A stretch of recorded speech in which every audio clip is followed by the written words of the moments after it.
Why are contemporary romance books so garbage? Why do romance novels suck now?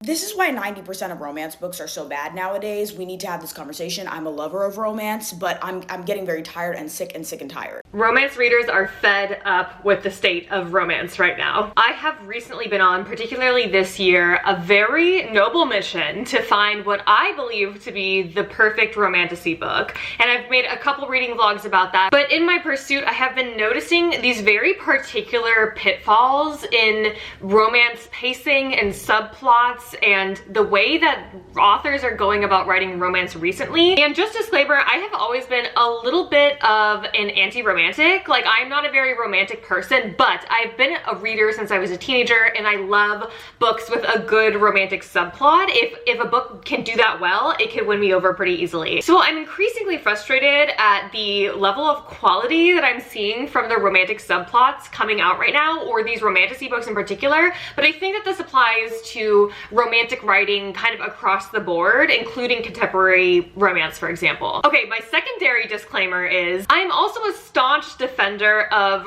the romance genre and romantasy and anything heavy on the romance marketed to women on the whole. I want to like make it really clear that all of the critiques that I have kind of compiled for today are based off of mostly my own opinion and experience and anecdotal accounts of what other people personally feel about romance subplots right now. But I truly love and admire romance as a literature genre, and I do not undermine it whatsoever. And I think assuming that it's not valid literature in the first place and therefore never giving it my good, honest criticism is patronizing. And I can make this a whole other video. There's been a lot of things recently with people kind of undermining the genre and just assuming that women reading romance books have no idea about like their own agency in picking up these sorts of books and think that we're like basically just mindless babies who don't understand that we're reading romantasy because we want to escape from, you know, XYZ capitalistic nightmare. It's like, we are adult human people with adult human brains that know what books we're picking up,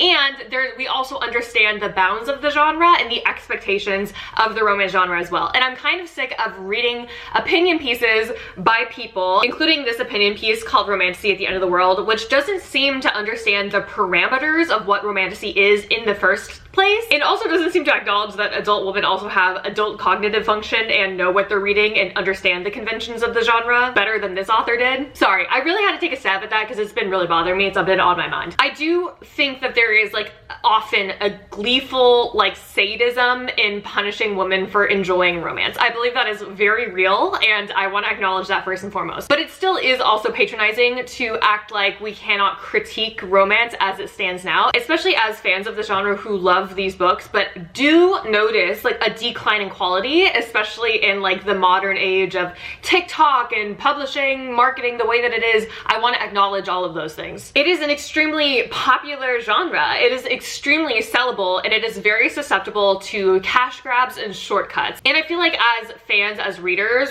it's finally permeating in the books that we read, and we're noticing that drop in quality. So I want to talk about the pitfalls of what's being written recently in romance, while also acknowledging that like the way that people talk about romance and romantasy is a lot of outsiders infantilizing women while simultaneously completely misunderstanding why the expectations of this genre exist the way that they do. And yes, that does include how convoluted and congealed romance can be under like a heterosexual patriarchy. So that being said, I do want to disclaim as well that this will be primarily about heterosexual romance. I think that a lot of this also applies to LGBT romance as well, though, don't get me wrong. I actually think that these are like not even exclusive to heterosexual romance, but I do see them in those like book talk, very popular type of romance books that are often heterosexual couples. So a lot of the fans of the genre have been voicing the exact same concerns, which I've been taking note of on social media, and I have compiled a list of the most prominent criticisms of romance subplots in today's like publishing market and the books that we're seeing that are popularized today. So without further ado, here is my list of the most notable pitfalls of modern romance writing. Over-explaining and hand-holding. This is not even something that's unique to the romance genre right now. If you just are on the reading side of the internet, you will see that this sort of hand-holdy, over-explaining, not trusting the reader's sentiment is shared across pretty much almost all genres right now. But But this has taken a huge hit on romance in particular because this is not the genre where you can afford to lack any sort of nuance. There needs to be way less talking and way more feeling. And of course, there's nothing inherently wrong with a dialogue heavy book, especially if it's a particular style you're going for or if it's really plot relevant. But I think that this rolling back of long descriptive paragraphs and this emphasis on dialogue over description is really hurting romance for a few different reasons. If you're trying to write a believable romance that has like yearning and chemistry and slow burn and buzzword, you do need to start getting comfortable with descriptions, because it does feel like so much exposition happens in dialogue. So much of the development of feelings happens in dialogue, which makes me as the reader feel like we just skipped over all of these like more subtle moments. Like, where are the subtle little touches and moments and emphasis on these little tiny changes in attitude, changes in that dynamic that are near imperceptible? Like, instead of feeling like I'm, as the reader, being folded into this very gradually progressing relationship through a series of interesting little looks or touches or like noticing particular things that they didn't previously notice before, where I can feel like the charged air of the room between these two characters who haven't confessed how they feel about each other or don't really know how they feel about each other. Like, instead of that feeling, which, you know, makes you want to keep turning the pages, I'm force-fed a bunch of dialogue telling me exactly how these characters feel about each other, and it almost feels like, you know, all the other description is just giving me a synopsis of this relationship blooming between these people, like a Wikipedia synopsis of the relationship, instead of me kind of observing that firsthand in these really small ways. Like, instead of saying outright, like, I made eye contact with him across the fire and I knew we both wanted each other then and there, you can like emphasize more so specific sensations of wanting. Like, could you feel the heat of his eyes on you, like, before you looked up? Did you purposefully not looked up because you weren't ready to like see what you were gonna see in his expression? Like, was there any sort of little, you know, micro expression or maybe a feature or a freckle on his face that you didn't notice before, that now that you're like locking eyes with him, you finally notice this little thing? And just leave it there and don't explain further that you noticed it because you're into him or you noticed it because you think he's attractive. Like, there's a lot of like wanting to immediately explain why something just happened to the reader.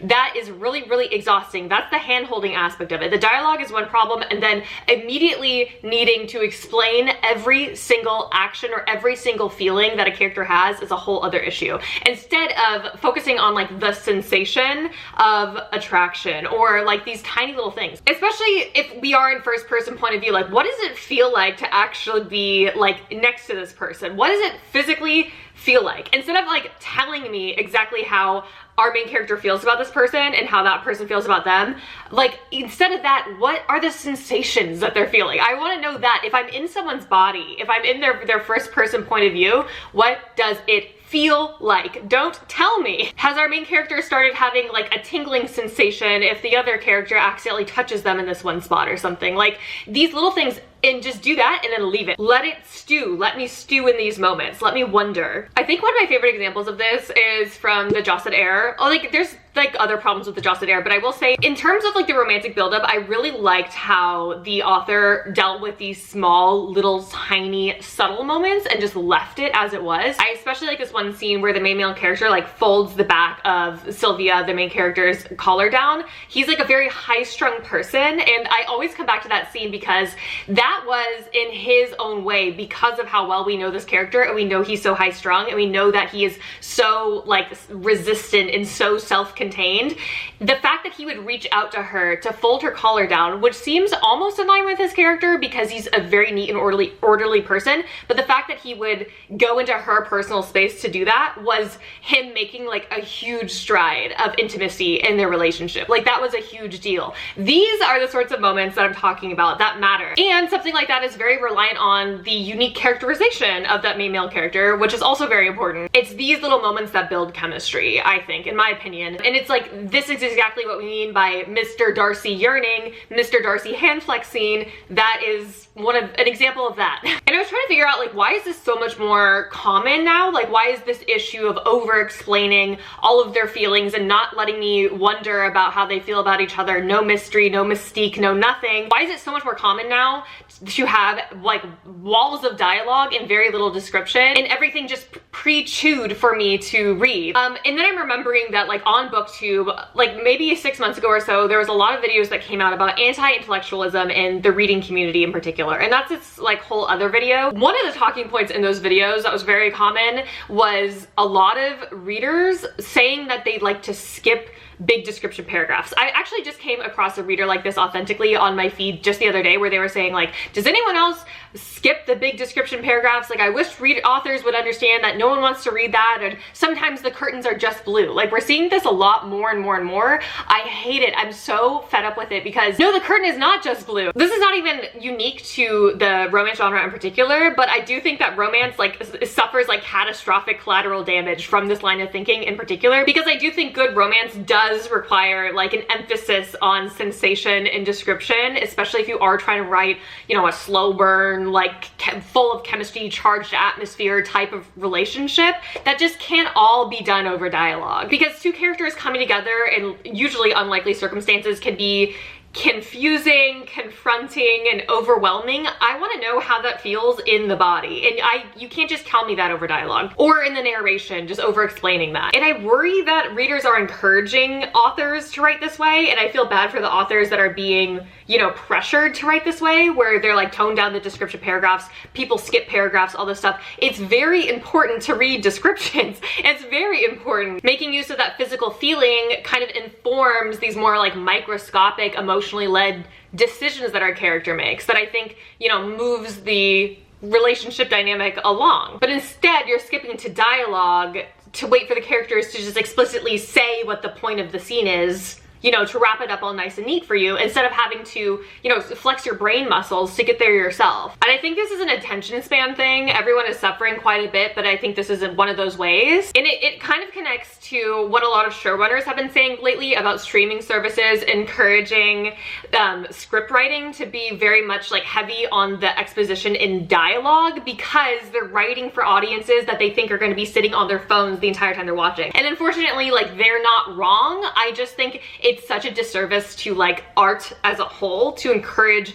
your artists, your creators, to sacrifice so much of their craft and skill and these subtle moments for, you know, people who want to sit on their phones while they watch a movie. Like, don't write to those people. I wish we could just not write to those people, but it's like all a money-making thing, and publishing is part of that as well. I think it's a very similar sentiment. Writing that's very dialogue heavy because people will skip blocks of text is like kind of akin to, you know, writing to audiences who sit on their phone in movies. And I think it's totally fine to find things boring, you know. It's not like I've never skimmed any part of a book ever, but I do think it's like doing yourself a disservice to not at least give like the base level respect to a body of work before, you know, completely turning your brain off and just declaring that it has no value to you and that it's too hard to understand. And it leads to that feeling of second-handedness in these romantic scenes. I'm being told by the author through dialogue or through very explicit narration exactly how the author wants me to view the progression between the romance, instead of being folded into the dynamic as a reader and observing all of these tiny microscopic changes myself. It seems like a lot of authors are like scared that like we won't get it, like that they need to hold our hand or else we're not gonna understand the story, and they, you know, jump to rating it 1 star on Goodreads. I just don't like being talked down to because of these people who are skipping these walls of text and encouraging this in the book market. I do think that there's a part of it that needs to be on us to do the due diligence to actually like attempt to enjoy reading description to some extent, but I do find it all very disappointing, and I would love to see more emphasis in description and bodily sensation in these smaller moments. The issue with first person POVs. Have you ever seen that tweet that's like, a crush is just a lack of information? I think that's a really funny thing to say, but I also think that that tells us a little bit about how romance functions both in our real world, but also how to make it more believable, like in a book. And a lack of information is an interesting way to kind of heat up a dynamic between two people.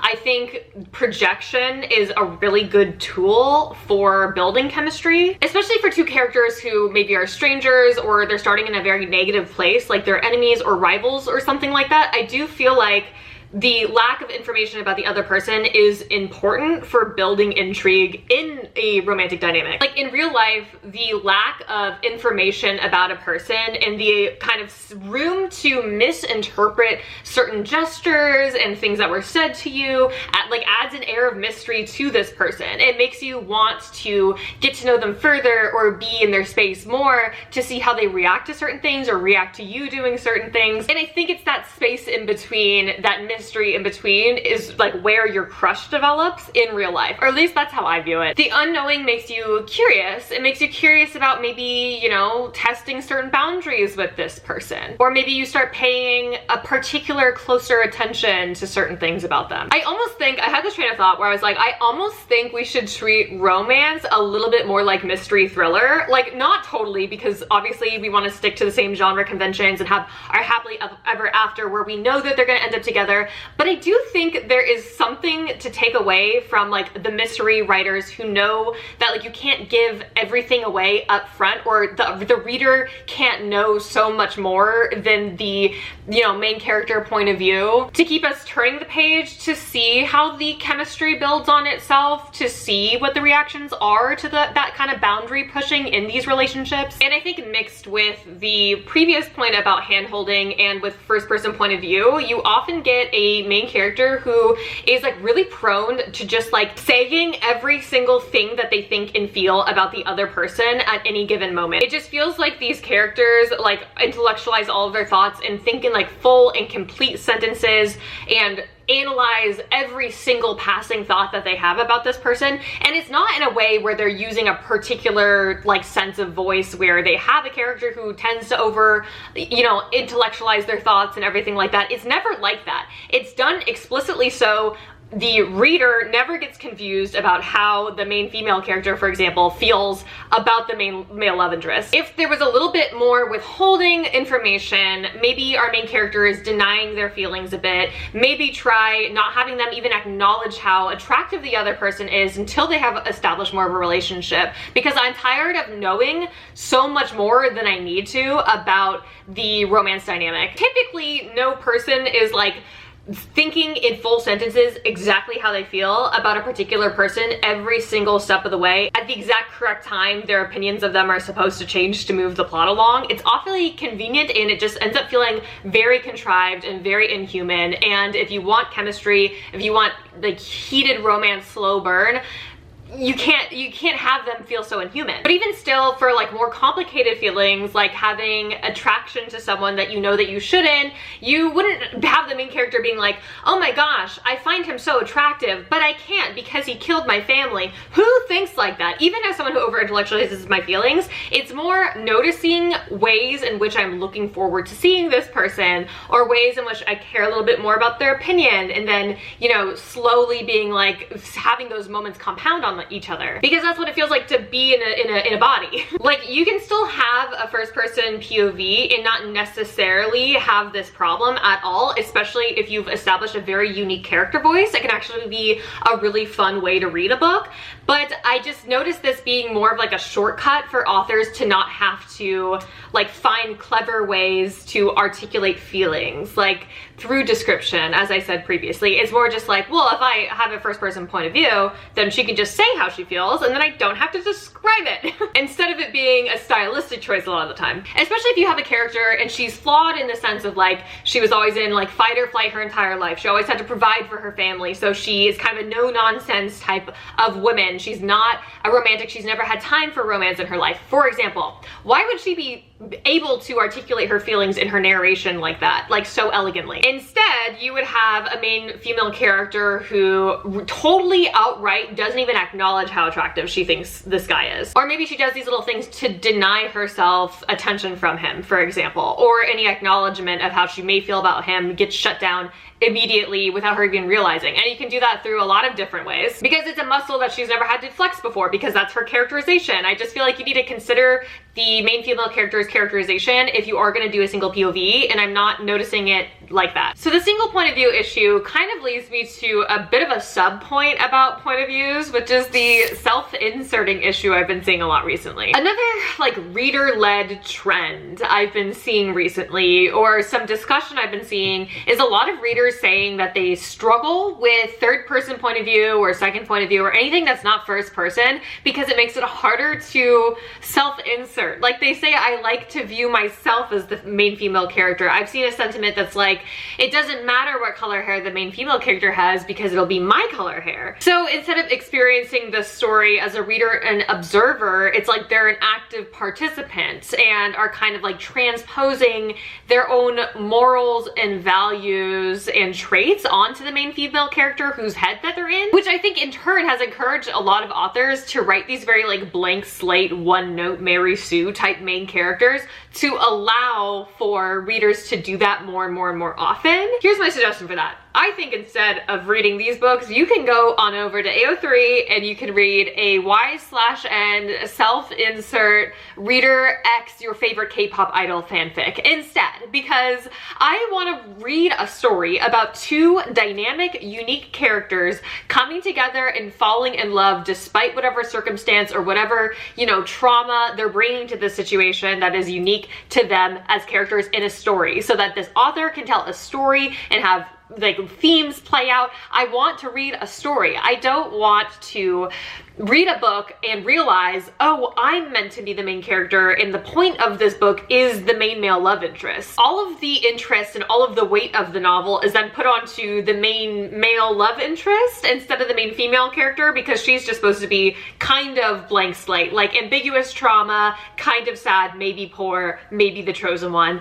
But the point of the book is to have a main male character who is a lot more interesting. It's such a disservice to literature as a whole, I think, to storytelling as a whole to do that, because then you're sacrificing half of the romantic subplot so that, you know, the reader can like build a boyfriend basically in your book. It makes the characters feel like cardboard cutouts like on a cheap set instead of like dynamic, interesting people, and like instead of viewing like interesting theme work and like moral complexity and, you know, a work that's exploring the human experience, really, you know, it's just so that readers can feel close to this super hot sexy guy and make fan art about them for like book marketing reasons. I think it's only natural when you're reading a story, especially a story that you really love, especially if you have a crush on one of the characters, that you see yourself in characters. In fact, I think a little bit it's helpful if you can see a little bit of yourself in all of the characters at some point. I think like it allows us to do that. I think that that's a really wonderful thing about fiction. So it's not inherently bad if you find yourself so immersed that you are a little bit self-inserting and empathizing. That's wonderful. That's a wonderful function of fiction. The problem is when we want our characters intentionally to be blank slates so that we can project ourselves onto them, and then you end up getting these copy-paste same characters across the, you know, romance genre. This is especially something that's a problem with romantasy, I think. It overall, I think, just like cheapens a lot of the work coming out right now when readers are like expecting that, and that's why it feels so surface level sometimes. I think it's like supposed to be like, instead of a story, I'm meant to experience the main male character, and that's kind of it. And that leads me to my next point, which is another like sub point, and I want to shout out this TikTok I came across by Billy Newspaper. They made a video about how it feels recently like the FMC's point of view basically just exists so that the reader can experience the main male character. We're stuck in her head, but I don't know much about her except for how she feels about the main male character. It's hard when you have such a lacking characterization to have a really compelling romantic plot where, you know, you make tiny leaps forward and then huge steps back, and there's a sense of conflict, and to give your plot like momentum and like an earnedness, I feel like is lacking when one of your characters is just a blank slate, a blank wall. It's way more interesting to write a book where the characters make decisions that we wouldn't make, that make decisions that are objectively wrong. You know, and all of those decisions are informed by whatever trauma or, you know, whatever world building is relevant, or the political landscape of this world and their place in it. And these things are actually relevant. And all of their decisions, even the bad ones, and even the morally reprehensible thoughts that they have are informed by these really, really important foundations. That's how you make a world and the characters feel like real people. And they need to feel like real people if I want to feel real chemistry. Otherwise, it's just a showcase for Mr. Hot, Sexy main male character instead of a story. Okay, one more smaller sub-point about point of views. It's really relevant, I swear. Dual POVs. Okay, objectively, not bad. It's not objectively bad. None of these things are objectively bad if done correctly. The thing is with dual POVs, I'm getting sick of it because I'm really tired of knowing what the main male character has to say all the time. First of all, and this is something people have brought up a lot, it feels like the main male character's point of view, often when it's marketed as yearning, that's a mismarket because it's a lot of like lusty thoughts. And again, not objectively bad. And I'm not like puritanical. I'm not one of these puritanical zoomers, you know what I mean? But I do think that you're mixing up yearning and attraction too often in the main male point of view. I'm noticing that happening more and more and more, and it's really irking me. Also, another thing is, a lot of times with dual POV, I often feel like I read a scene from the main female character, which sets up some intrigue. Maybe there's again, that like gap of information that leads to like some mystery about how the main male character might feel about something. She maybe wants to push boundaries with him in a certain way, see how he reacts to things. All very interesting things that make me want to flip the page. Then I flip the page and it's his point of view, and it's just him telling us exactly how he felt about what just happened. That is so boring because it like lowers the consequences are not there anymore. I don't have to wait for the consequences. It's immediately earned. Everything, when we do a POV in particular, and this doesn't even just happen in dual POV, this is generally just a problem, but in particular, I do notice this most in this point of view because it feels like any question I had in the previous POV about, you know, the crush or the weird, you know, tension that was established in some scene is then immediately answered by the next point of view, telling us exactly word for word in the narration, over-explaining, hand-holding what he thought about it. How boring! I want it to completely alter the way that our characters go about interacting with each other because they are kind of missing each other in this way. I want it to be again, I want a little bit of a sense of intrigue and mystery. Why are all the emotional moments being like immediately served up to the reader? Like, we're not letting anything sit anymore. I had this problem with The Dagger and the Flame when I reviewed that, when I talked about how the ending would have been so much more impactful if we didn't know exactly why the main male character made the decision that he did. I think it would have set up book 2 and it would have made their, you know, conflict that they're in feel so much heavier and feel so much more conflicting. It would have raised the stakes so much more and like added to that push and pull that moves the story along and moves their dynamic along if I didn't know exactly how he felt in that moment. Really a drop ball, a missed opportunity, and I'm seeing that so often. We need to, I think, let dual POV lie down for a bit. I think we need to give her a breather, okay? Let's work on upping the characterizations of our main female character, work on descriptions over dialogue, you know, not have his point of view for a while, add a little bit of more intrigue and mystery and all these things before we go back to dual POV. Let's just like figure it out first. My next major issue is what I am calling and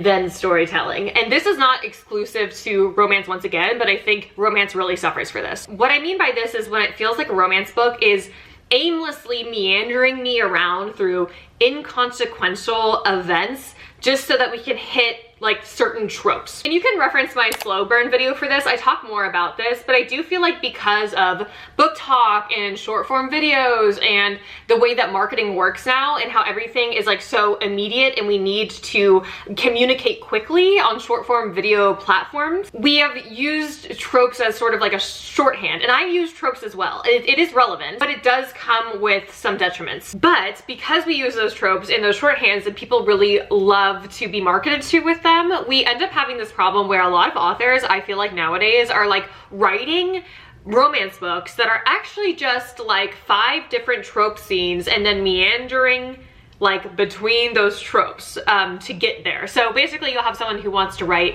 enemies to lovers, knife to throat scene, maybe a who did this to you scene and a one bed trope, and then like a first kiss. And then in order to hit those clear tropey scenes that they want to write, they like meander around through like go there and then go here and then go there and then go here and talk to this person, this person, this person, almost like fluffing it up with meaningless nonsense that doesn't really like matter or raise the stakes in any meaningful way, just so that we can get these 2 typically kind of cardboard character type characters to do the trope thing that's gonna go viral on TikTok. And so this creator and author violetfitch on TikTok like explained this so well. So I'm gonna link that TikTok in my bio. I highly recommend you go watch it. And she recommends doing like a because and therefore instead of an and then. So it doesn't feel like a bunch of disconnected events just wasting your time to get to the scenes that the author wants to actually write. It's all of these decisions and the plot is being propelled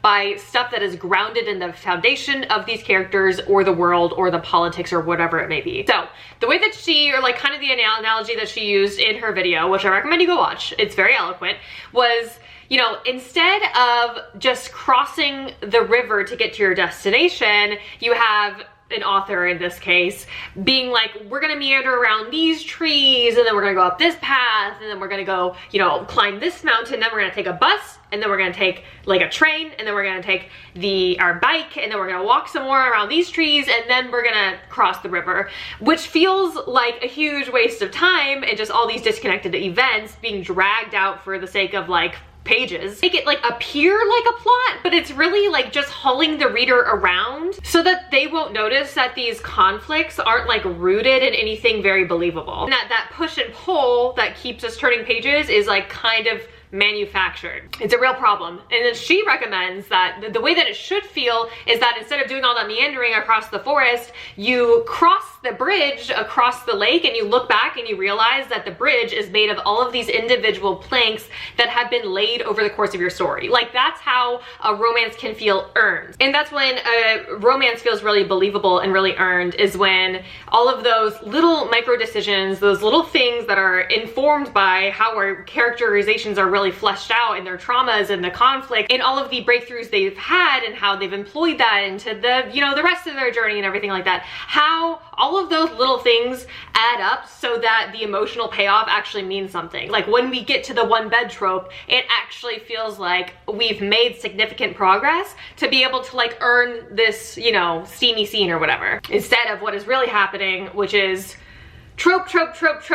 Let me kind of loosely connect these with like something that almost looks like a plot. I just think that that's like the biggest issue. And that issue is not even like exclusive to romance in particular. I think you could say that about a lot of genres right now, but I think, again, romance in particular is suffering for it. I think the readers are noticing all of these things, and I'm hoping that like if we talk about these things more, if we're open about criticizing this genre, despite how I know that it's critiqued and I know that it gets a lot of disingenuous critique, but this is my genuine critique as someone who loves romance. I love romance subplots. I'm always looking for good romances, and this is just how I feel and what I've gathered other people have been feeling lately. I'd love to hear if you have any other little things like this that you've noticed have been kind of an issue in romance lately that I can like add on to this, and maybe I can make another video with more little issues that people are noticing, and then hopefully like those aspiring authors might one day see this or hear this from other people, and you know, it could be improved upon. I always want this craft to be improved upon. I want to read good things.